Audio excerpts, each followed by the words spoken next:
Canada's High Commissioner to Barbados highlights sexual violence against women in the region. Modifications to legislation governing the government industrial school coming. And in sports, the ICC explains its ban on the Windies captain. Credible, balanced, committed. This is the CBC Evening News. Very good evening to you. I'm Lisa Broom with the CBC Evening News. In our top story tonight, legislation governing the government industrial school could soon be in line for modifications.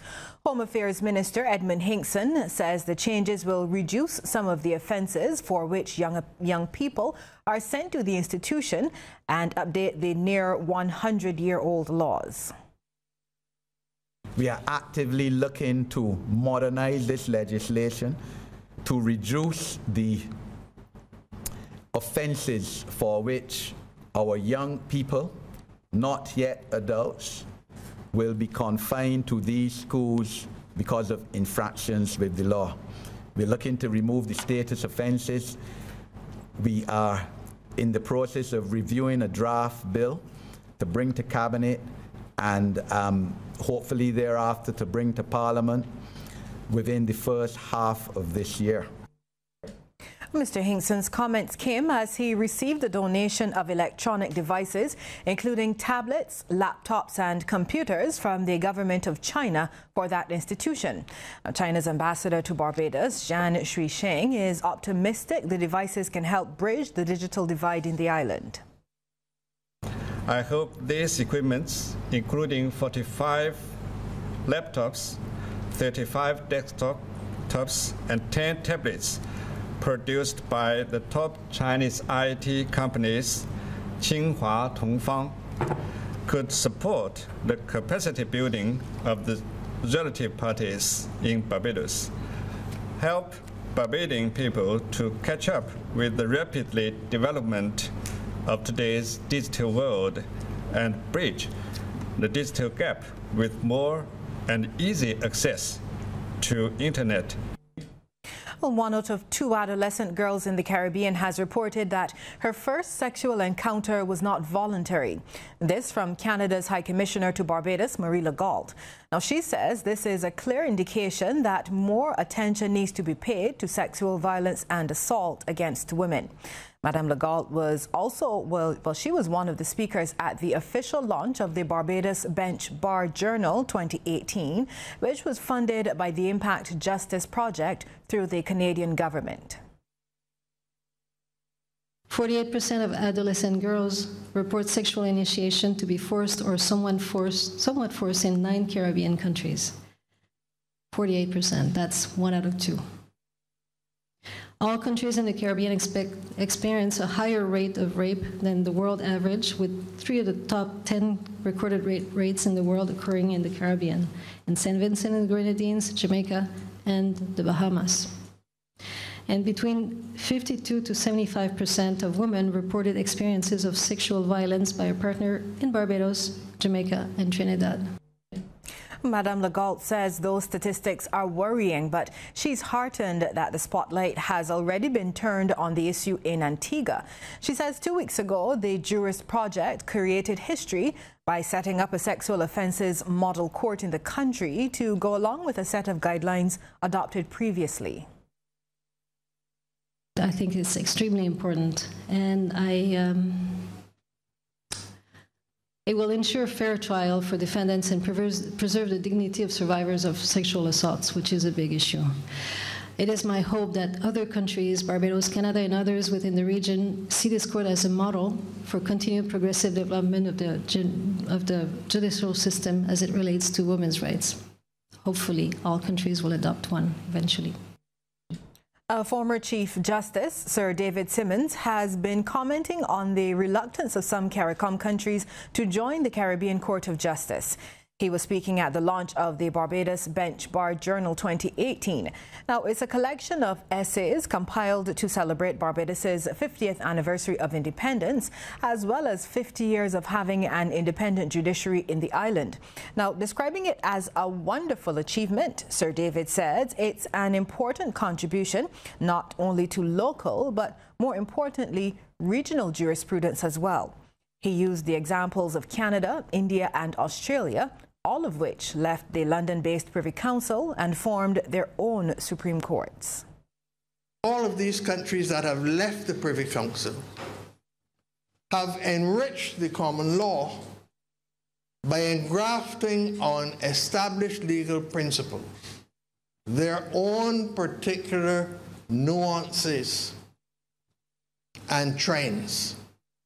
And I think that we in the Caribbean, in the Commonwealth Caribbean, have the ability to do similarly, to engraft upon the basic principles of the common law our own unique Caribbean flavor. Well, the journal, which is the brainchild of Madam Justice Dr. Sonia Richards, brings together contributions from judges and lawyers. And this, for current Chief Justice Sir Marston Gibson, is a major achievement. All too often, we in the bench and bar seem to view each other with suspicion, almost like boxers circling each other in a ring, waiting for the opportunity to land the first punch. What this publication says is that our goal is the same: the development of indigenous jurisprudence, which is responsive to the needs of the people in Barbados and of this region. So we are, in fact, more like cooks in the kitchen, preparing different parts of a sumptuous meal. Barbados Ambassador to CARICOM, David Commichong, is giving Caribbean leaders full marks for their response to the ongoing Venezuelan crisis. He says CARICOM is taking the matter seriously and remains on the case. Ambassador Commichong notes, though, that the regional grouping has adopted an impartial stance. Some member states have voiced their support for the interim President Juan Guaido, while others back President Nicolas Maduro. He says the situation could lead to conflict if not diffused.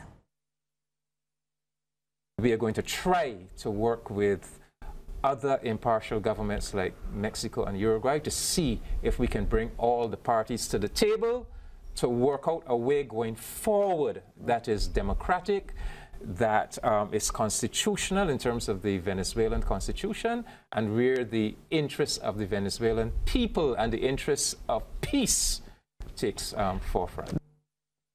Ambassador Commichong was a guest on CBC TV8's program Morning Barbados. Well, he also welcomed the decision by Ghana in launching the Year of Return 2019 to mark the 400th anniversary of the arrival of the first enslaved Africans in America. The move is in a quest to encourage African Americans and the black diaspora to return to the country from where their ancestors were kidnapped and enslaved. Barbados does not require visas for Ghanaians coming to Barbados. Okay. Ghana needs to reciprocate. They need to remove the visas. But Ghana has been good in this respect. In 2007, they had the Joseph Project, which was when they were celebrating their 50th anniversary of independence. They had that same idea, inviting people to come to Ghana from the diaspora. And you know, the first president of Ghana, Kwame Nkrumah, he was the quintessential Pan-Africanist. As Barbados continues to grapple with an aging population, one of the island's senior citizens' villages is ensuring its residents are as comfortable as possible.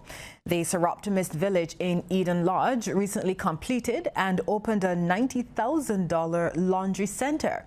Well, despite some delays during the course of construction, Seroptimist International President Judith Toppin is glad that the center has been completed. The units were really are built for single occupancy, and they don't have the room to accommodate washers and dryers as such. And we recognize as time went on that this is something that persons consider to be an essential part of day-to-day living. Well, the residents of the village are excited about the new laundromat. I'm very glad for the laundromat, because from the time I came here, we were expecting it, but then after 2 or 3 years, I had to go and get a machine. But the dryers and things I'll still use, and I'm very glad for it. I very appreciate it. I have a machine of my own, but it's not here. She couldn't hold in the apartment, so I normally have it's at my daughter. So she'd come down and pick up my things and wash them for me and so on. So I didn't feel too bad. But I'm so happy for this now. It is a chore to wash by your hand, and then the apartment is not very big, so it'd be good to be able to come down and have enough room to enable them to do what they're supposed to do. And a special ray of sunshine shone over the Geriatric hospital recently. And no, it was not some mysterious climate phenomenon. It was actually a visit by a group of volunteers from Unicomer, or Quartz Barbados, as the company is better known. The volunteers came bringing gifts, a truckload of small and large appliances, along with other necessities. But more importantly, according to the acting manager of the Beccles Road facility, they spent time with the elderly clients, playing games, talking, and generally having a good time. We are inviting the wider community to do exactly what you're doing here today. Come interact with the clients, provide entertainment, let them know that people still care, and of course make those donations. We had an appeal day last October, and a number of businesses did donate, and we are really thankful that you have joined too and provided for our clients here. Well, Unicomer's Managing Director Tricia Tanis says they felt it important to focus on the elderly since they are often overlooked.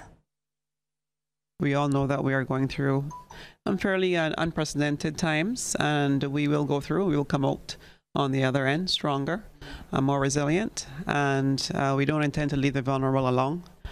We will bring everyone along, with us, and that's what communities do. We look out for each other and we bring everyone along. Well, there are many who remain worried about the state of literacy and our children's excessive use of modern technology as a replacement for the written text. Well, tonight we hear about one Good Samaritan who is doing her part to address these fears and instill the joys of reading in our children. Our Sherwood McCaskey shares that story. My name is Daniel Whitaker. It is a lot of fun. It encourages me to read more.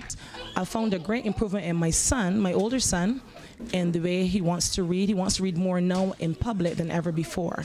So I find this is a very good avenue to encourage reading, and it also helps with developmental skills that is required in school. Testimonies of little Dario Whitaker and his mother about their experiences and the impact of the work of Tara Walcott and her team from the Literacy Project as they visit public libraries and lead a fun-filled reading hour for the children of Barbados. Last Friday, we caught up with her at the 6 Rose Public Library in St. Philip. We basically read to the children. We invite them to read sometimes, and if their parents present, we would also invite them to read. The whole ethos is that we are dialoguing about the story. We're encouraging and promoting reading, but also meaningful and active engagement with knowledge. And we're connecting this to lifelong learning. Exactly what is involved in this reading hour? How is the child's attention held for the duration of the session? We also try to ensure that the children do activities. We never can tell what age group might come on the day. You could get anywhere from 4 up to 11 years old. So we focus on one text, but we provide age-appropriate activities. We also like to encourage vocal expression.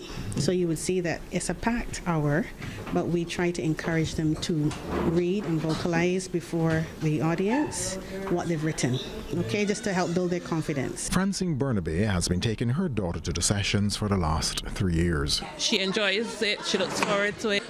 She has been interacting with her friends and bringing them along and encouraging them to come as well. So it's been even more pleasurable for her now that her other friends are here, and I could see where it's growing and where she has been developing in her reading and also interacting and socializing with others.